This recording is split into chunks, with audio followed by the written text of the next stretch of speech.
Welcome to the Organizational Transformation Kung Fu Podcast with your hosts, Sandi and Jennifer Long.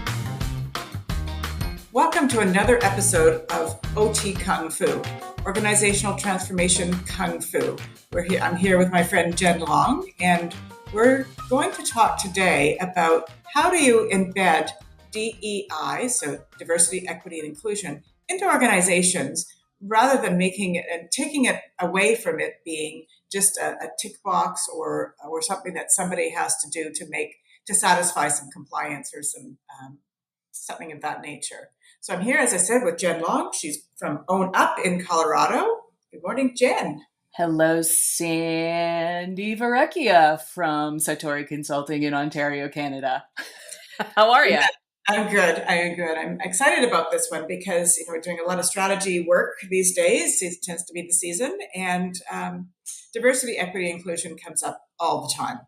And it does. And I just want to point out that diversity and equity and inclusion is one of those things that companies are grappling with that really does need some transformational kung fu, because it's not a one and done. It's a discipline, right? It takes time and it takes practice. And I just want to put that out there because this is OT Kung Fu. This is really a topic that lands hard on that idea. Yeah, it is. It's not a one and done, right? And everything that we sort of talk about through our podcast is how do you sort of embed, how do you transform organization and organizational cultures so that you're practicing things all the time. And so I guess from an OT Kung Fu standpoint, we're really excited about this particular topic.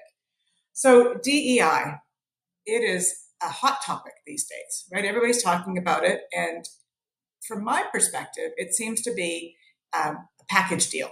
Diversity, equity, and inclusion. Everybody's talking about it. And what do we do with it? We need to do something. We need to have a statement. We need to have a strategy.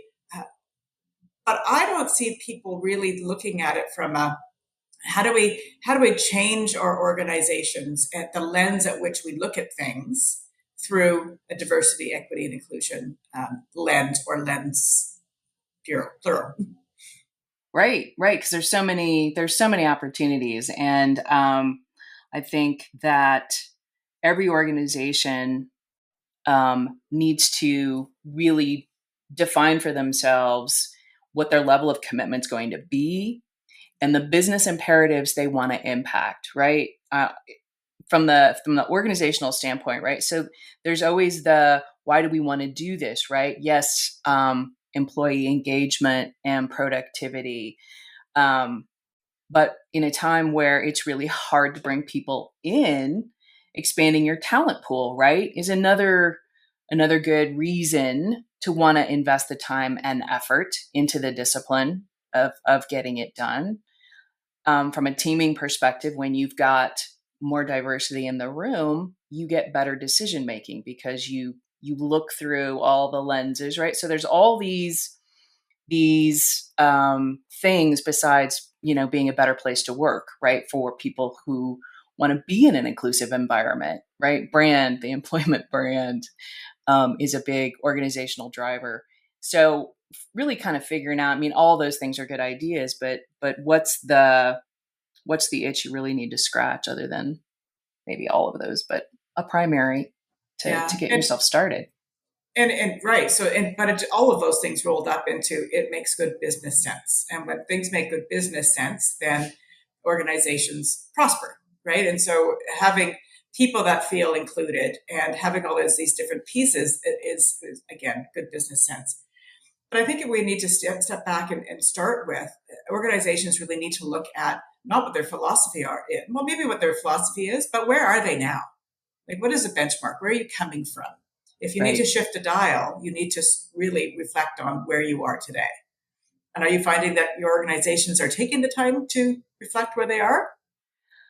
I think maybe they're looking at sort of the basic metrics, and some metrics they're comfortable with and some metrics they're not comfortable with, right? And so the easy metrics are, what is our gender difference in how many we're hiring, what is our racial difference in what are we hiring, what are we promoting, right? That kind of thing. But I think they're probably less uncomfortable with maybe socioeconomic understanding.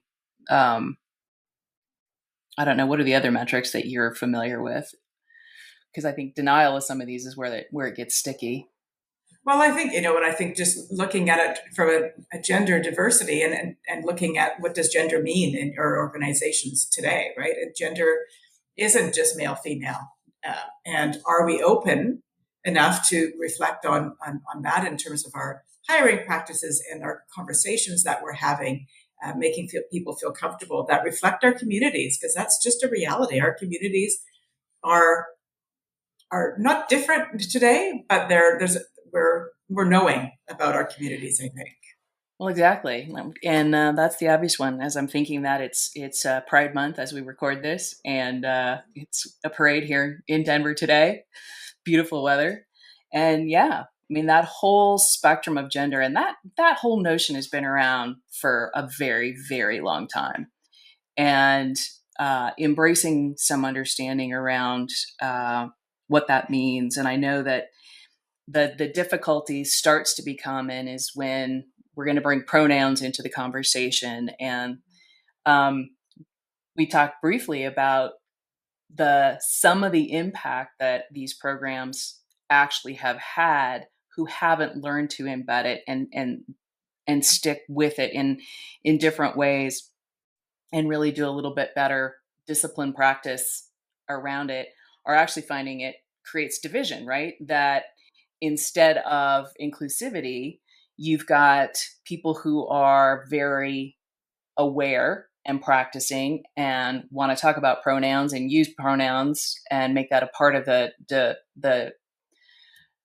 dialogue, are judging those who don't, and those who don't want to do or or are what is the big deal and are judging those who do it. So that we talked about this briefly, that when people when it foments judgment is when you've lost the plot, is when it in these efforts actually create more division than inclusion. Yeah, yeah. I'm finding that a lot in strategic planning these days because, as you say, there's a continuum. There's people at all spots on the continuum around DEI, and those that have maybe those that are working in the space more or have just naturally gravitated to a deeper understanding. I do find that many times they are standing in judgment because they want the organization to shift rapidly to where they are. And many times organizations aren't there yet because they haven't done the due diligence internally to really define what it's going to mean for them and how do they live it, right? So we talked about embedding it. It's not a tick box. It's not just something that the HR manager is supposed to do, but it has to touch all aspects of the organization from top to bottom, bottom to top, and laterally. Right, right. Or you end up with what's called tokenism, right? It's just these like shallow symbolic measures that really don't, I'm on a team because of my gender or color, and that's it. I'm not listened to any more in the room than I was before I was on the team.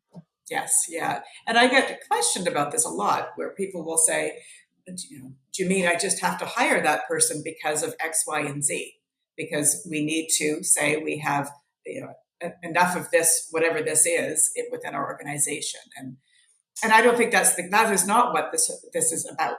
This is not about making sure that we have enough of whatever in an organization. It really is about skills based hiring. Looking at your pool differently and maybe sourcing it from a different areas and be Right, willing to entertain different people from different walks of life. And now I think it's even easier, if I could say that, in a talent deficit world. But because of the that many of us are still working remotely or hiring abroad more frequently, that you can look in different areas to hire, not just in your backyard. well, yeah, and looking maybe a little more blindly, right? We've got really good analytics um, in a process. And so, really, what are you doing in your hiring process? What are you doing in your succession process? What are you doing in your like high potential process that creates some more agnostic approach out of the gate, um, to really promote a little bit more equity, right? In the sense of, because I think when you look at the bias spectrum, and there's so much, right? Name bias, age bias, like there's just, it's everywhere, all of the things that, if you're going to help people think more critically, right, about who they're bringing in, and I really liken good DEI embedding as a more critical lens on self-awareness, on how we're thinking about things, right, how we're putting processes together, what are the unintended consequences of how we've built this, right? How are we interviewing people? Who's in the room when we do an interview? Um, and what kind of due diligence are we doing at the front end to look more at capability, potential, fit before we start with name and where they live or where they're coming from, or what other triggers that our biases can play into. Yeah. When we're doing hiring, we often will take the hiring committee and take them through some bias training, just so that they can hopefully identify it when it pops up, right? And hopefully they can, but it allows us to talk about it when I see it happening, right? It gives sort of that Right. permission to sort of call it out respectfully about what I'm seeing. And that's Right. been really super helpful. And that's kind of the practice, right? And when we talk about the kung fu of this, it's not that you're suddenly going to not have the bias. These things are, they're unconscious for a reason, right? We don't know we do it when we do it, but somebody else could see it. And we have to be willing to be called out on and go, oh, you're right. I'm totally biased around this person has this kind of background because that's the background I have. It's a science engineering background, or it's a whatever it is. So that's when you look at the research of successful embedding, it's not just saying, here's some cognitive bias training or unconscious bias training.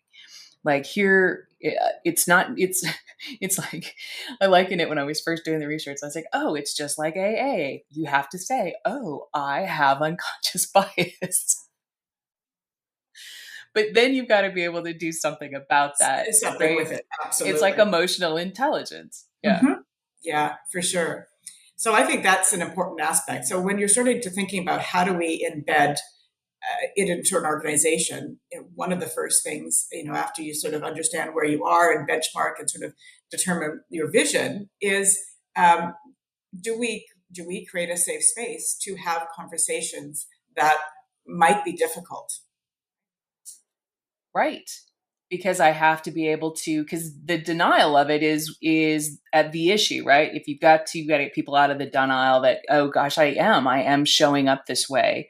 And to not make a person feel bad about that, to not make it shameful, um, that it occurs, because the sad fact is it occurs for everybody, regardless. Exactly. There, Yeah, we all come with our own stuff. everyone comes, right? And I think that being aware of, in the conversation, which gets down to communication skills and the right environment to set the right tone, is that you don't speak in tones of judgment. You don't speak in tones of shame. And are you aware of how that sounds? And that's what makes the conversation difficult, is immediately when somebody says, well, is that a bias? You might start to feel unsafe. That's right. That's right. Unsafe, and or because you're now being judged in some way, you shut down. And the being able to have that conversation openly and freely is just, that's a transformational culture in itself, right? Is to have that openness, to be able to welcome those conversations. And I think that's part of the issue, is not the issue, the solving this is to have an environment where you welcome someone to say, have you thought about this? Or, it looks like you're doing this. I want to talk about it. Um, and being able to have openness. Right. Openness and willingness, right? Willingness to call me on it when I do it, show me when I do it. And the other thing too is shaming others, judging others, but also yourself, right? There's an internal guilt that might show up for you, an internal shaming of, oh God, I can't believe, and oh my, I just can't open my mouth. And so that wanting to withdraw and not really engage with it as much as anybody making you feel like you're not safe, right? That's another whole piece of it. Mm-hmm. And so, what are you finding?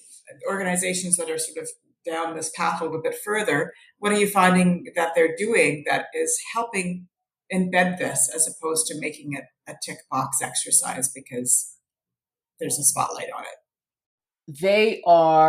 They've got continuous opportunities for learning and programmatic things that are happening within their culture. So aside from some kind of initial awareness training, which is always the first step, first we got to admit we're alcoholics. We all have unconscious bias, and we all need to know it impacts all of our decision making. So let's understand what that is. And I think putting that in a container that is understanding all the bias and heuristics that go into decision making in general, right? It's just good practice because not only does it help us from an inclusive and diverse perspective, but it also helps us, I mean, decision making overall in general, not just when it comes to people and putting people in jobs and hiring people and solving problems, but we just get to be better critical thinkers because we're aware of it anyway. So I think that kind of container for an initial approach around education is a good thing. Um, and then there are some organizations who are doing other programmatic things, right? Where they are exploring where is it happening and how is it happening? And let's talk about that. And let's look at the kind of actual circumstances that are showing up, right? This isn't the Hollywood version. This is what's happening in our enterprise.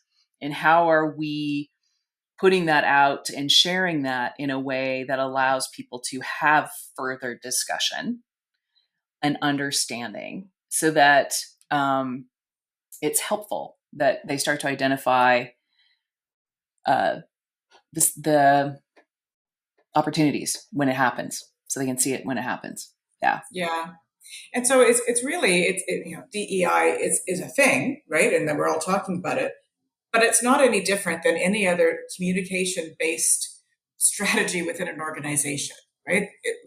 Whether it's like as you're saying, whether it's decision making or the matrix that we're using to the frameworks that we're using to make change within an organization or change management, it all boils down to communication, sort of, and opening that an ability for people to safely talk about things. And so when you start doing and shifting that narrative, it's not about the thing, it's how we behave toward anything that we're trying to shift within an organization. And that's really what I think we need organizations to start thinking about. It's like, how do we shift?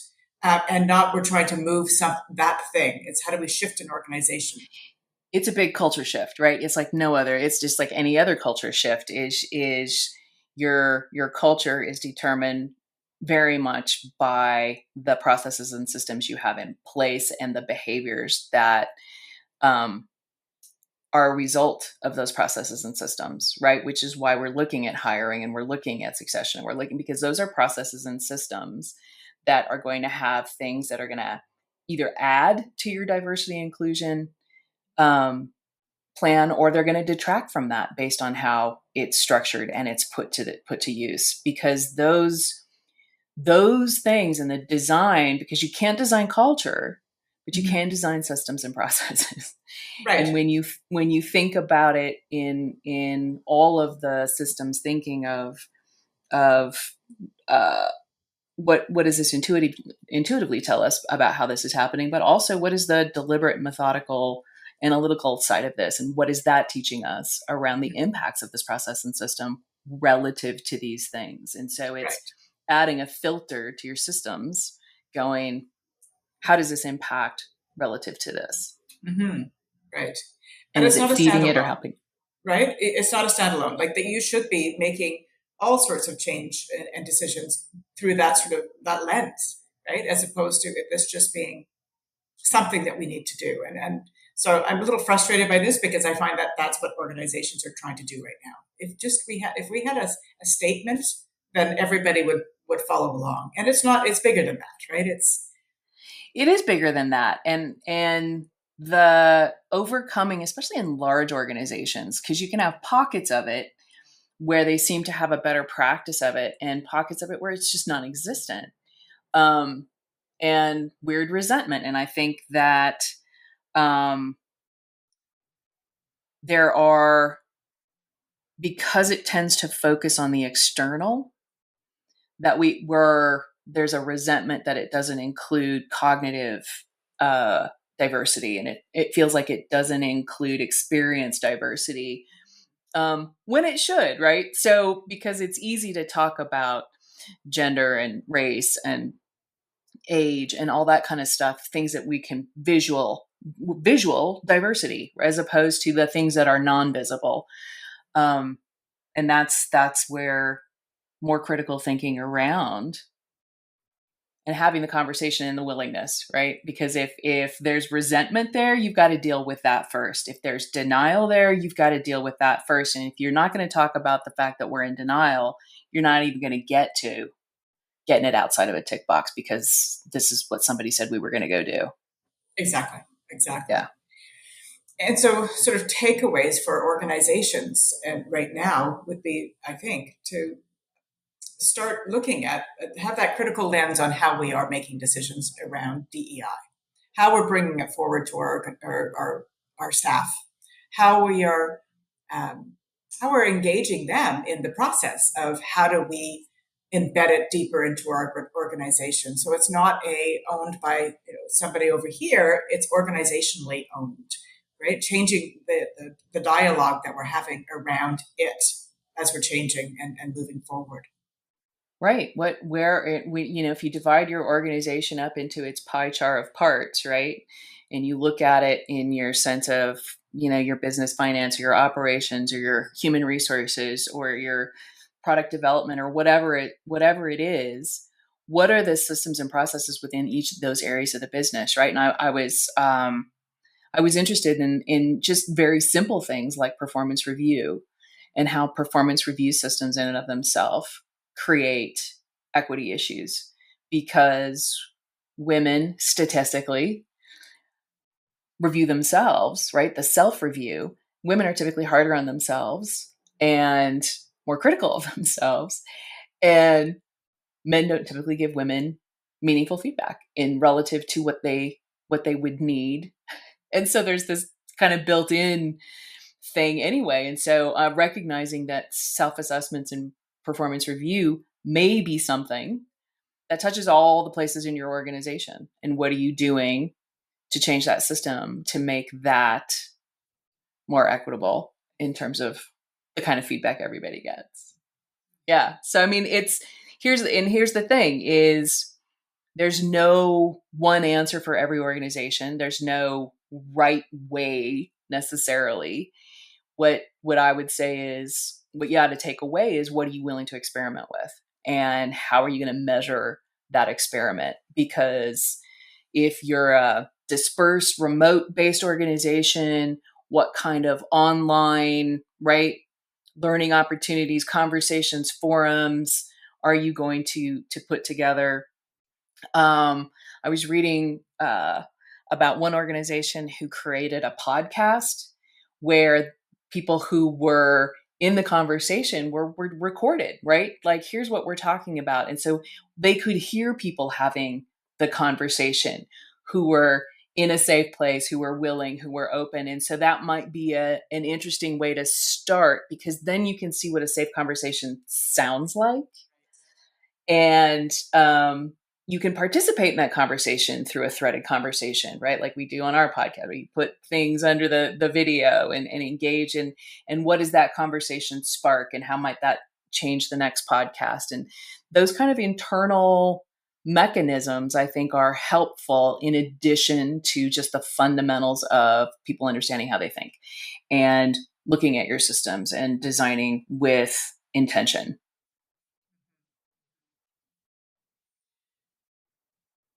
That's what I got.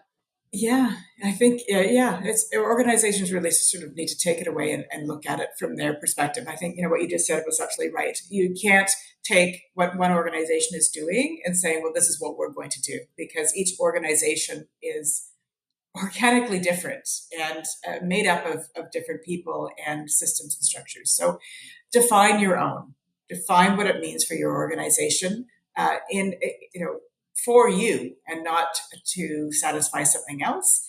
And then start looking at it through those critical lenses to have those conversations and start building out something that is sustainable and is improving your business model rather than creating any kind of fractures within your organization or um, judgment where people can send a judgment because they don't understand. Yeah. Yeah.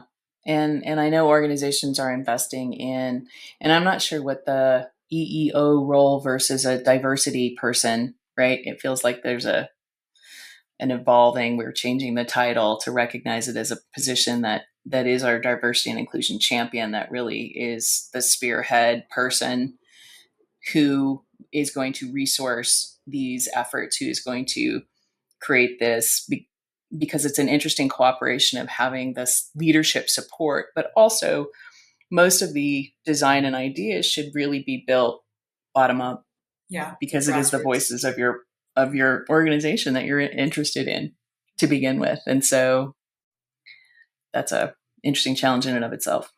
For sure. So all of the sort of change management principles that go into any sort of change, design change, I think apply here.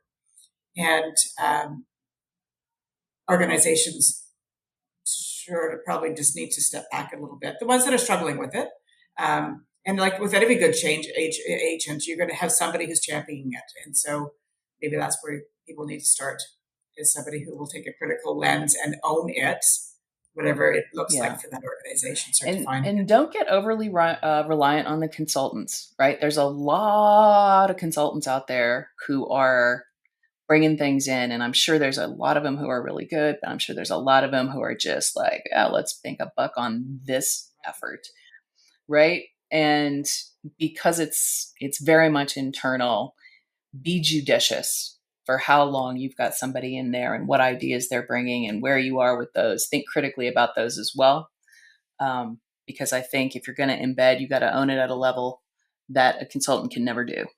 Absolutely, absolutely. And starting, we talked about bias initially. What biases are their consultants bringing in when they don't really, really understand your culture? Are they bringing in sort of biases that may hinder the success of your shift? Right, right. Be aware of the consultant bias. It can happen. It can happen. Yes, For it sure. happens. It's a thing. It is a thing. Well, hopefully that helps give you a little bit more ammo around how you might attack it, think about it, and hold the discipline, and to remember that it's a practice. It's a practice. It's not a thing. It's not a bot. It's not a program. It's not a policy. It's a practice, and it becomes very much who you are and how you are and how you think, and really starting with that self-examination, and then that willingness to share together, to build together, to shift together. And so it is transformational, and it is kung fu. It is, and we would love to hear from you if you're either struggling in your organization or you've done great things in making your shift. We'd love to hear from you as to what's working, so that we Yeah, can some success share that. stories. Yeah, Yeah, because there's certainly information out there about what's not working and what's not happening and what is struggling. But because it's a longer term proposition, if you've been in it for a while and you've got some success to share, how you did it, what you did to seed ideas for other people would be helpful. Let's be inclusive. All right, very good. So one of the practices we're gonna we're we're going to gonna keep shift. talking. So if this is the end of what your commute was and you want to listen to another episode, this might be where we cut it in half and we'll start our next episode. But one of the practices that diversity inclusion really speaks to is psychological safety. And so now we're gonna dive in a little bit deeper into psychological safety, the practice of psychological safety, and how that can impact so many things in your organization. Thank you so much for listening. You can check out Sandi's website at satoriconsultinginc.ca. That's SATORI consultinginc.ca, and visit Jen's website at own-up.com. Thanks again, and we'll see you next time.